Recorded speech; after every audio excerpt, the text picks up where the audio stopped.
राज्यामध्ये दूध भेसळीचा मुद्दा ऐरणीवर असतानाच आता पुणे नाशिक महामार्गावरील खेड घाटात शेकडो किलो पांढरी पावडर टाकून दिल्याचा प्रकार समोर आला आहे।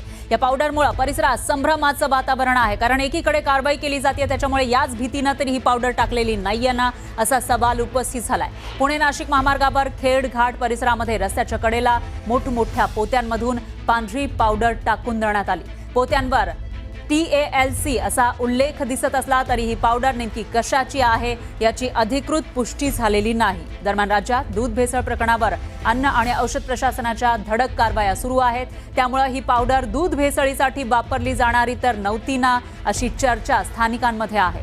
संबंधित यंत्रणांनी या पावडरची तपासणी करून वस्तुस्थिती स्पष्ट करण्याची मागणी होतीये। याचाच आढावा घेतलेला आहे आपले प्रतिनिधी सचिन तोडकर यांनी। राज्यामध्ये सध्या अन्न व औषध प्रशासनाच्या दूध भेसळीवरती नित्य नेमाने कारवाया सुरू आहेत आणि या कारवायांमध्ये मोठमोठे दूध भेसळीचे प्रकार उघडकीस येत आहेत। त्याचबरोबर दूध भेसळीची काही रॅकेट सुद्धा उघड झाली आहेत।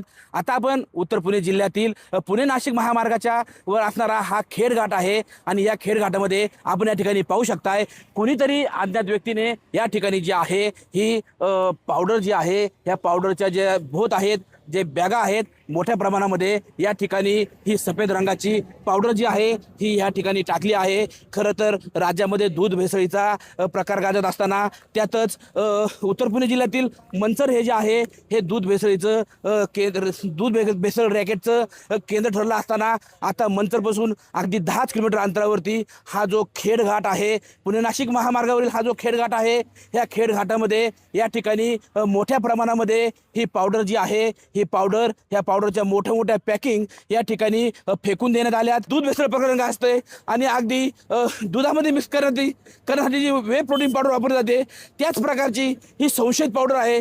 त्यामुळं ही पावडर नक्की कशाची आहे याची पाहणी आता अन्न व औषध प्रशासन करणार का आणि ही पावडर नक्की कुणी टाकली याचा शोध या भागातील पोलीस यंत्रणा घेणार का हे आता पाहावं लागणार आहे। सचिन तोडकर, न्यूज 18 मराठी, खेड, पुणे।